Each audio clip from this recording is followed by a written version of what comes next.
And now I get to talk about Tom Mahoney. When I came here to Millikin, Tom has been very instrumental, very helpful, a donor, someone I can ask advice about, someone who cares passionately about Millikin, especially about Millikin football and Millikin wrestling. And his help has been invaluable to me. He did 2 sports that I think one of them is hard enough, and he took them both on. And not only did he take them on, he excelled. In my opinion, Tom's a tough guy, and frankly, he scares me. When I got here, I figured out he was a tough guy, and I knew I wanted to keep him happy. And I had certain goals: improve the sports programs, create new facilities, build and shape young people into good citizens, keep Tom Mahoney happy. We added wrestling 2 years ago. Why? Tom Mahoney was happy. He was a wrestler here. He did great things in both football and wrestling. And not only that, besides being a tough guy, he's got his doctorate. He's a Renaissance man on top of it. And that's impressive. I'd like to have just a hand on that. That's great.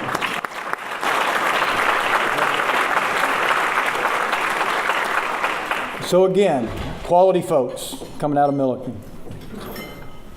1989 was also a banner year for Dr. Thomas Mahoney, class of 1990.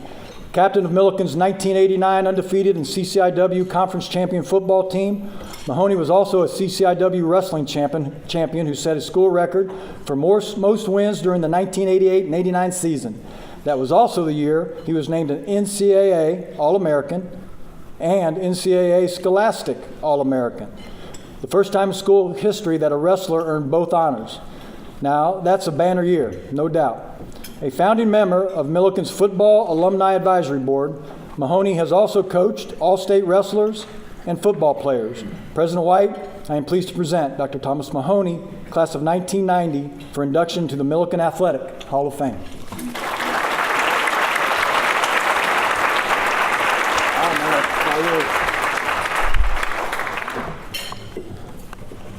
Thank you.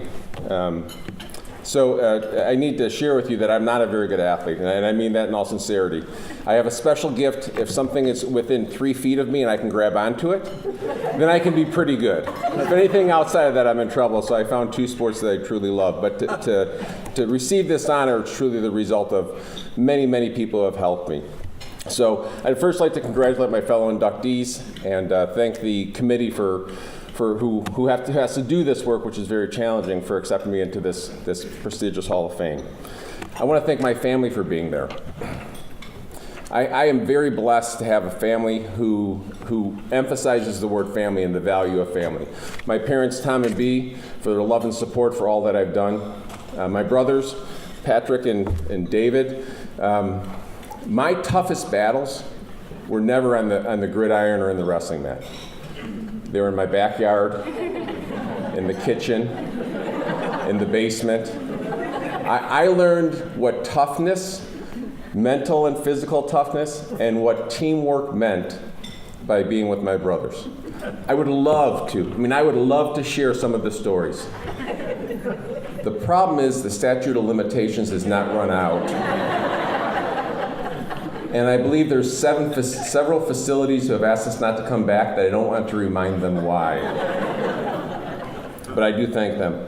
My daughters, Maisie and Delaney, the highlights of my life. They make me proud every day because of the people that they are.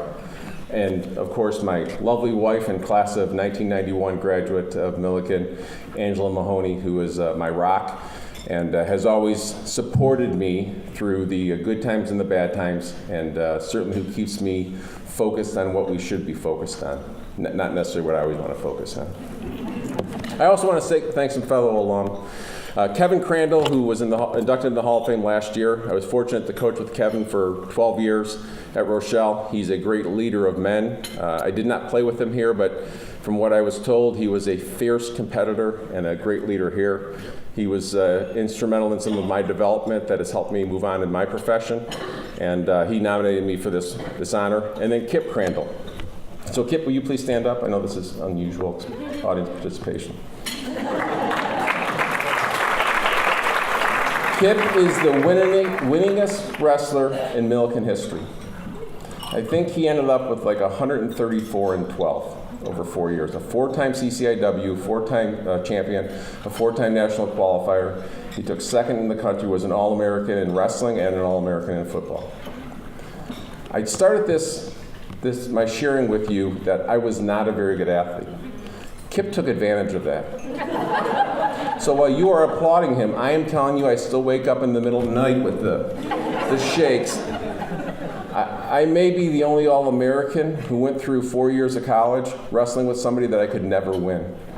But it had not been for the beatings I took at Kip's hands, I assure you that I could not have achieved what I achieved. So I'm kind of thankful for that, Kip. I'm so blessed to have been at Millikin with some other athletes who were just really committed to being their best and committed to winning. The 1989 football team went undefeated during the regular season, joining several other football teams who had done that. But there were a couple special accomplishments. Number one, we got into the playoffs, and that was the first time that had occurred. And then number two, we beat Augustana not once, but twice in the same year. And that was during a period of time where Augustana had won 4 consecutive national championships and had 1 runner-up finish. They were truly outstanding. They had not lost on their home field in a decade until we went up there and played them. It was truly an honor to be part of that experience as a teammate. And I was fortunate that in wrestling that was also what had happened. It really was a special time with some special people. In my experience, Millikin was a special place. It was a place where many people at Millikin here saw more in me than I could see in myself, and they expected that out of me.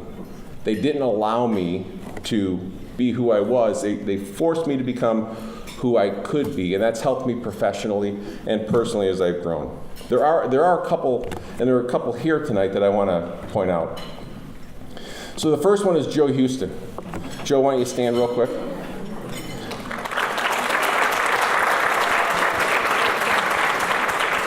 Joe was the dean of students here when I was at Millikin. And as I like to say, I was always on the dean's list. It just wasn't always published. Joe is the gentleman who asked me to take a sabbatical from university and do research on not attending class and drinking beer and the effects on academic achievement. Had it not been for Joe's loving and caring intervention at that time in my life, I wouldn't be here today.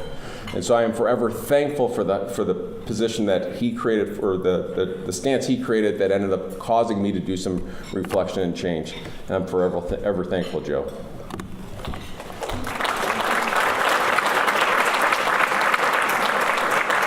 Carl Pelker. Coach, will you please stand up? I just wanted to make him stand up.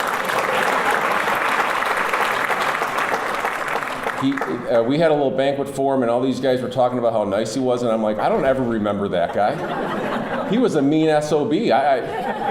When we were doing 60 up-downs, there's no niceness in that, right? I mean, that's just pain. I think he had a bad night.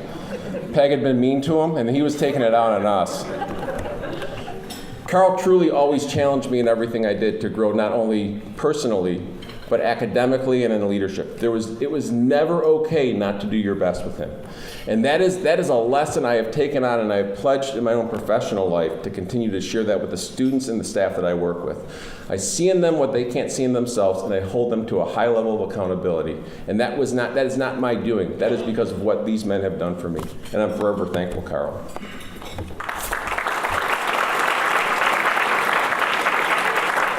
And these are supposed to be 4 minutes long, and I knew I was going to get a little long here, but that's okay.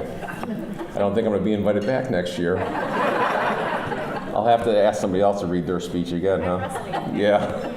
And lastly, it's Mike Poe. Mike can't be with us tonight. Mike is still coaching for Springfield, I think Southeast High School.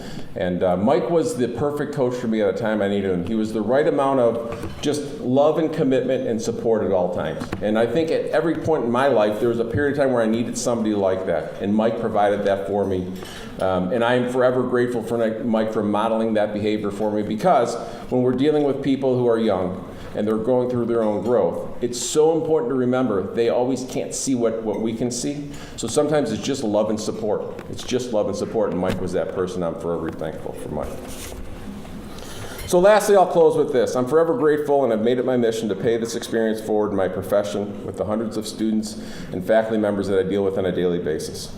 I am honored to be an alumnus of this great institution, and I'm humbled now to be included in Millikin University Hall of Fame. Thank you.